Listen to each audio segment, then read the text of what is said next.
जवाब तक़रीबन तव्हां ॾेई चुका आहियो जेके उन्हनि जा सवाल आया उहे ई सवाल तव्हां कया ऐं उहे दोस्त तव्हांखे ॿुधनि पिया लाइव महिरबानी आहे सभिनी जी, सभिनी सिंध वासियुनि जी, सभिनी खे जीअं सिंध हिकु मौजूदु चइबो, सभिनी खे इहा गुज़ारिश कबी त माण्हू ही मिटीअ जो माण्हू ॾाढो नाज़ुक आहे ऐं ॾाढो आर्ज़ी आहे, हिकु ॾींहुं मरी वेंदो। मरो इन खां अॻे अरबीअ जो हिकिड़ो मक़ौलो आहे जंहिंखां लतीफ़ ॾाढो मुतासिर थियो। अरबी जो मक़ौलो जेको मां वॾे अरसे ताईं हदीस सम्झंदो हुउसि, पर पोइ शायदि अज़ीज़ लाइ ॿोए मूंखे ॿुधायो त हदीस न आहे। मूतू क़बल अंत मूतू, मरो इन खां अॻे जो मरी वञो, जंहिंखां मुतासिर थी शाह लतीफ़ चयो न अञा ॿियो आहे। अॼु आदेसी मर सुभाणे मरंदो सभु को।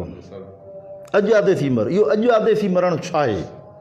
यानी पंहिंजे वक़्त ते त सभु को मरंदो, उनखां अॻु में मरी ॾेखारियो। इहो इम्तिहान आहे, इहा फ़िलासफ़ी आहे ज़िंदगीअ जी।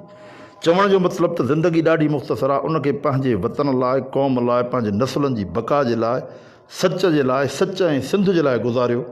इहो ई ज़िंदगी जो फ़लसफ़ो आहे, इहो ई ज़िंदगी जो जोहर आहे, इहो ई ज़िंदगीअ जो महवर ऐं मर्कज़ आहे, इहा ई ज़िंदगीअ जी न्यूक्लियस पॉइंट आहे। इन खां वधीक कुझु बि हासिलु कोन्हे, हर शइ लाहासिलु आहे। यानी असां वजूदी फ़लसफ़ा पढ़ूं था, असां साइंसी फ़लसफ़ा पढ़ूं था, मार्क्सी फ़लसफ़ा पढ़ूं था, तसव्वुफ़ पढ़ूं था, सॼी दुनिया जा सभु फ़लसफ़ा नफ़्सियात पढ़ी वेठा आहियूं।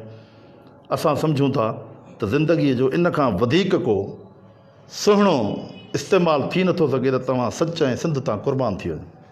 महिरबानी तव्हांजी।